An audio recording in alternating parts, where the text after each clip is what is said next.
हरिओम। मैं श्रीकांत शर्मा आज राशि तुल्य नवांश के बारे में चर्चा करेंगे। जैसा कि हम सब जानते हैं कि किसी भी कुंडली का विचार करते समय लग्न कुंडली के साथ साथ नवांश कुंडली का भी विचार किया जाता है। आज उसी का एक टेक्निक के बारे में बात करेंगे जिस पर महान ज्योतिषी श्री C.S. पटेल साहब ने बहुत सारे नाड़ी ग्रंथों का अध्ययन करके अपने एक लेख में उन्होंने नवांश कुंडली के राशि तुल्य नवांश पर लेख लिखा था। उसी तथ्य पर आधारित है। राशि तुल्य नवांश एक ऐसा नवांश है जो लग्न कुंडली के ही राशि के आधार पर नवांश कुंडली को भी बना करके उसके बारे में कैसे प्रेडिक्शन किया जाता है, आज उसके बारे में चर्चा करेंगे तथा डे टू डे की लाइफ में दशा अंतरदशा को किस तरह से नवांश राशि तुल्य नवांश की कुंडली पे फलित होता है, इसके बारे में भी बताएंगे। सबसे पहले हम चर्चा करेंगे कि राशि तुल्य नवांश कैसे बनाया जाता है, फिर उसके बाद राशि तुल्य नवांश का क्या क्या उपयोगिता है तथा एक महत्वपूर्ण सूत्र भी बताएंगे जिससे विथिन 30 मिनट में हम किसी भी जातक के लाइफ में वह कितना ऊंचाइयां, कितना बुलंदियां, कितनी सफलता हासिल करेगा अथवा कितनी गहराइयां, कितनी विफलता और कितनी मुसीबतें को सहना पड़ेगा, उसके बारे में चर्चा करेंगे तथा डे टू डे लाइफ में दशा अंतरदशा किस तरह से राशि तुल्य नवांश पे कार्य करता है उसके बारे में चर्चा करेंगे। जो मैक्सिमम देखा गया है कि 100% कुंडलियों पे फलित होते देखा जाता है। आज उसी के बारे में चर्चा करेंगे। जैसा कि हम सभी जानते हैं कि कोई भी कुंडली आसानी से हम लग्न कुंडली और नवांश कुंडली इंटरनेट के माध्यम से प्राप्त कर सकते हैं। तो आज हम भूतपूर्व प्रधानमंत्री श्रीमती इंदिरा गांधी जी का लग्न कुंडली और नवांश कुंडली लिए हैं और इसी उदाहरण के माध्यम से किस तरह से हम राशि तुल्य नवांश कुंडली बनाएंगे उसके बारे में चर्चा करेंगे। इसमें करना क्या है, जैसे हमारा लग्न कुंडली का लग्न कर्क राशि है, उसी तरह से नवांश कुंडली का लग्न मीन राशि है। तो यहाँ पे करना क्या है, जो यहाँ पर राशि तुल्य इनकी जो राशि है उसको यहाँ पर राशि तुल्य नवांश में लिख लेंगे। तो यहाँ पर कर्क को पहले लिखेंगे 4 नंबर, 5th नंबर में जो राशियां हैं उसको भी लिखते जाएंगे, साथ में जो ग्रह है उसको लिखते जाएंगे।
यह हमारा बन गया राशि तुल्य नवांश। यहाँ कुछ नहीं करना है। जिस तरह से हमारी जो राशियाँ हैं, नवांश की राशियों को भी उसी क्रम में लिख लेना है, और जो ग्रह बैठे हुए हैं उसको यहाँ पर लिख लेना है। तो ये हमारा हो गया राशि तुल्य नवांश। अब राशि तुल्य नवांश के बारे में श्री CS पटेल साहब ने एक सूत्र दिया है। ये सूत्र उन्होंने क्या दिया है, यदि राशि तुल्य नवांश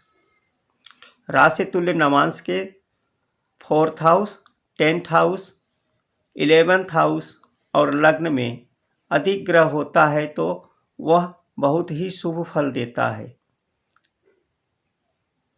उसके विपरीत में उन्होंने लिखा है, उसके अपोजिट, यदि राशि तुल्य नवांश के 6th house, 8th house, 12th house या 7th हाउस में अधिक ग्रह होता है तो अधिक अशुभ फल देता है।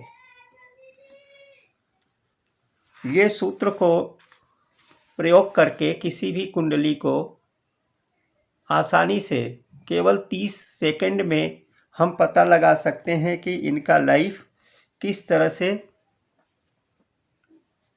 सफलता अथवा असफलता रहा। यहाँ पे तुलना करेंगे, जैसा कि सूत्र बताया कि चतुर्थ भाव 4th हाउस में 2 शुभ ग्रह है, 2 नैसर्गिक शुभ ग्रह है, शुक्र और बुध। उसके बाद 11th हाउस में लाभ स्थान पे गुरु विराजमान है, गुरु लाभ स्थान पे विराजमान है।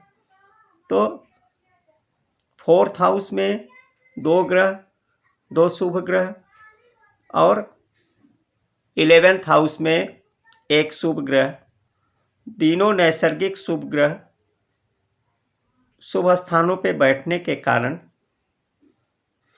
उनके लाइफ में कितना अचीवमेंट रहा, उनका लाइफ कितना सरल और कितना सफल रहा। जैसा कि 9th हाउस का यहाँ पे देखेंगे, भाग्य स्थान का जो स्वामी है गुरु, वह लाभ स्थान पे बैठा हुआ है। जब लाभ स्थान का स्वामी भाग्य स्थान का स्वामी लाभ स्थान पे बैठता है तो उनके लाइफ में बहुत अचीवमेंट बनता है। जनता का सपोर्ट मिला, लोगों का सपोर्ट मिला, उनका भाग्य आजीवन साथ देता रहा और ऊंचाइयों पे, ऊंचे पद पे रही। उसके बाद देखते हैं कोई इनके लाइफ में कितना क्या अचीव हुआ। जैसे कि 10th हाउस के स्वामी, 10th भाव के स्वामी मंगल देव सूर्य के साथ विराजमान है। सूर्य यहाँ पर मंगल के स्वामी, मेष राशि के स्वामी मंगल अग्नि तत्व के राशि में विराजमान है, और अग्नि तत्व का ग्रह सूर्य स्वयं यहाँ पे विराजमान है। तो यहाँ पे अग्नि तत्व की राशि में 2 अग्नि तत्व के ग्रह हैं, जिसके कारण श्रीमती इंदिरा गांधी का जीवन बहुत ही, जैसे कि वो बहुत ही सख्त स्वभाव की थी, शासन में कभी भी वो झुक करके शासन नहीं किया। उनका जीवन, जैसा कि उनको आयरन लेडी के नाम से जाना जाता था, देश हो या विदेश कहीं पर वो झुकती नहीं थी, वो दृढ़ संकल्प रहती थी अपने जुबान पे। फिर देखते हैं चतुर्थ भाव में, चौथे भाव में यहाँ पे 2 शुभ ग्रह है। शुक्र मूल त्रिकोण राशि में है। शुक्र मूल त्रिकोण राशि में होने के कारण, जैसा कि श्रीमती इंदिरा जी के पिता श्री जवाहरलाल नेहरू भारत के प्रथम प्रधानमंत्री भी रहे, और बुध के साथ होने के कारण यहाँ पे 2 शुभ ग्रह है। उनका लग्जरी लाइफ भी रहा, लाइफ में किसी तरह का कोई कमी नहीं रहा। और फिर यहाँ पर ये पता चल गया कि लग्न कुंडली से और राशि तुल्य नवांश से आसानी से हम किसी के लाइफ में ये पता लगा सकते हैं कि इनके जीवन में कितनी सफलता अथवा कितनी विफलता देखने के लिए यहाँ पे देखेंगे 12 हाउस में राहु विराजमान है, 6 हाउस में केतु और अष्टम भाव में 8वें भाव में 8th हाउस में चंद्रमा विराजमान है। लग्ने स्वयं चंद्रमा की राशि में लग्ने स्वयं चंद्रमा अष्टम भाव में आ गया। राहु केतु और चंद्रमा, जैसा कि हम सभी जानते हैं कि श्रीमती इंदिरा जी के लाइफ में राहु केतु और चंद्रमा की दशा अंतरदशा में उनको कई प्रकार के कष्ट झेलने पड़े, उनको जो है मुसीबतों का सामना करना पड़ा। अब हम एक और उदाहरण कुंडली से समझते हैं कि किस तरह से ये कार्य करता है। ये महारानी एलिजाबेथ की कुंडली है, जिन्होंने 97 ईयर्स तक जीवन जिया और 97 ईयर्स में उनका 8 सितंबर 2002 में उनका निधन हुआ। 97 ईयर्स की उम्र तक उन्होंने एक लंबा जीवन जिया, जिससे कि लगभग 70 साल तक वो एक रानी के रूप में अपने जीवन में आसीन रही। आज उनके कुंडली में भी इसका देखिए लग्न कुंडली है, ये नवांश कुंडली है। यहाँ पे नवांश कुंडली को राशि तुल्य नवांश में बनाने के लिए जैसा कि बताए हैं, तो इनका जो है धनु लग्न की कुंडली है तथा नवांश भी धनु लग्न का होने के कारण इसमें कुछ चेंज करने की ज़रूरत नहीं है। इसको ज्यों का त्यों यहाँ लिख लेते हैं।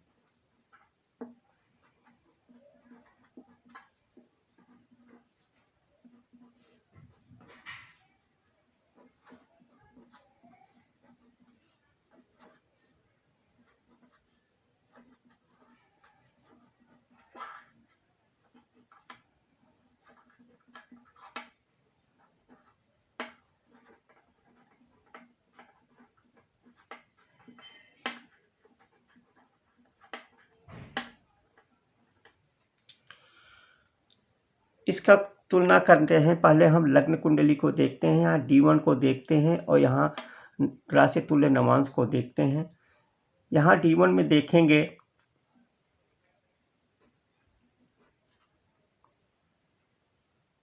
D1 के लग्न के स्वामी केंद्र में विराजमान है। पंचम भाव के स्वामी जो त्रिकोण है वह भी केंद्र में विराजमान है। 9th हाउस के स्वामी वह भी केंद्र में विराजमान है और लग्न को देख रहा है।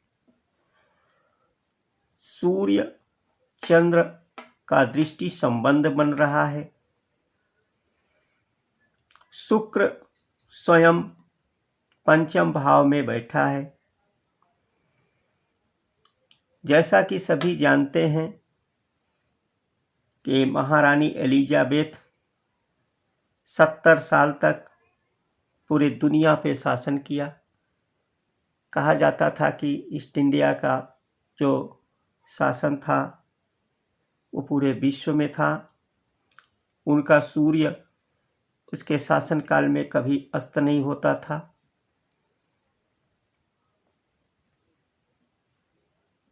तो यहाँ पर चंद्र और सूर्य एक दूसरे के 180 डिग्री पे विराजमान है। मंगल और गुरु दसम भाव में विराजमान है। दसम भाव के स्वामी अपने से पणफर भाव में गया है। पणफर भाव में गया है, यहाँ पे लाभ स्थान पे गया है। अब यहाँ पे देखते हैं कि नवांश राशि तुल्य नवांश में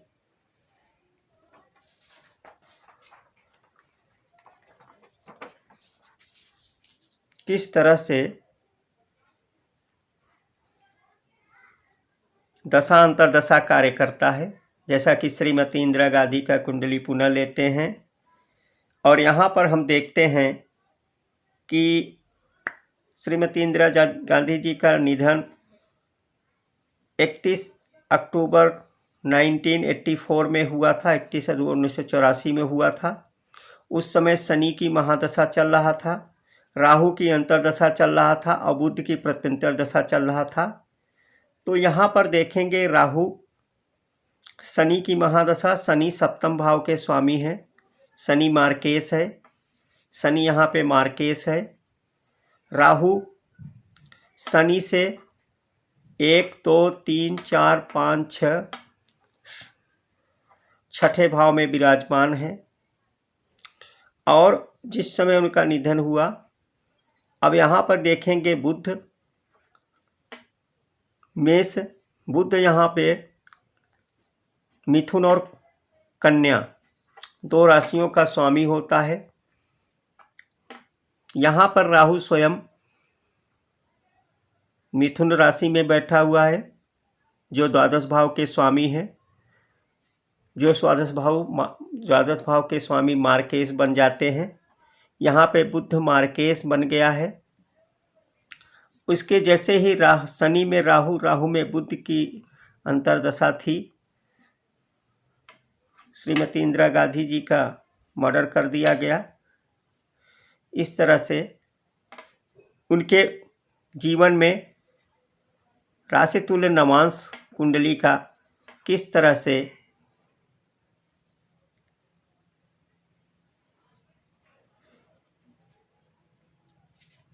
दशा अंतर्दशा भी कार्य करते हुए नजर आ रहा है। पुनः हम महारानी एलिजाबेथ का देखते हैं। 1930 में जब केतु की महादशा शुरू हुआ, केतु की महादशा में ज़्यादातर एलिजाबेथ का राज्य स्वतंत्र हो गया और उनसे छीन लिया गया। उन्होंने स्वतंत्रता दे दी थी। 1930 और 1940 में धीरे धीरे सारे राज्य, सारे देश स्वतंत्रता प्राप्त कर लिए। जब केतु की दशा थी 1930 में, 1930 के दशक में, 30 के दशक में, क्योंकि केतु लग्न में बैठा हुआ है।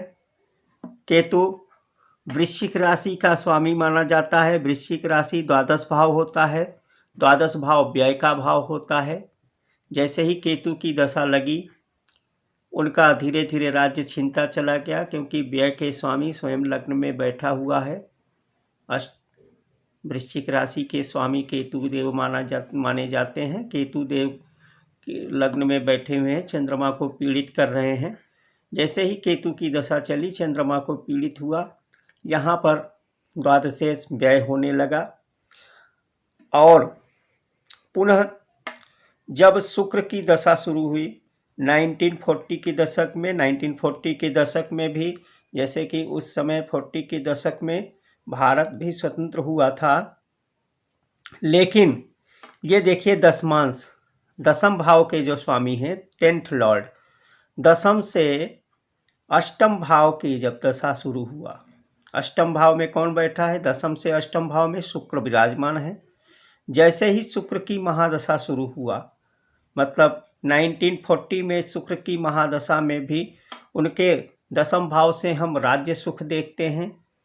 दशम भाव में राज्य सुख से अष्टम उसका व्यय देखा जाता है। अष्टम की दशा जैसे ही शुरू हुई, उनका धीरे धीरे उसके महादशा में भी, मतलब शुक्र के महादशा में भी महारानी एलिजाबेथ का कॉलोनीज धीरे धीरे उनके हाथ से जाने लगा। उनकी राज सत्ता धीरे धीरे कम होने लगी, उनका राज्य सिमटने लगा। लेकिन यहाँ पर देखिए, यहाँ पर इसके डिस्पोजिटर, मतलब शुक्र की जो दशा है, शुक्र किसके स्वामी है? शुक्र जो है वृश्चिक राशि, वृश्चिक राशि के स्वामी कहाँ बैठ वृश्चिक राशि इसके पड़फर भाव में बैठा हुआ है, इसके छठे भाव में बैठा हुआ है। उनको एक तरफ से लॉस तो हुआ, लेकिन यहाँ पर क्या हुआ, छठे भाव जो जिस प्रकार से लूटपाट के माध्यम से, छठा भाव लूटपाट, छीनी डकैती आदि करके इन्होंने क्या किया, इंग्लैंड का जब शासन था सारे कंट्रियों पे, जब वो जाने लगे तो वहाँ से बहुत सारे हीरे जवाहरात तथा पैसे लूट करके ये लोग ले गए। लूटपाट से भी इनको लाभ तो हुआ, लेकिन उनका धीरे धीरे शासन हटता गया और सभी देश धीरे धीरे स्वतंत्र होते गए। इस प्रकार से क्योंकि शुक्र जो है दशम से अष्टम में बैठा है, तो शुक्र की दशा में इनका जो है बहुत सारा सत्ता चला गया और ये अपने ही राज्य में, अपने ही देश में जाके सिमट के रह गए।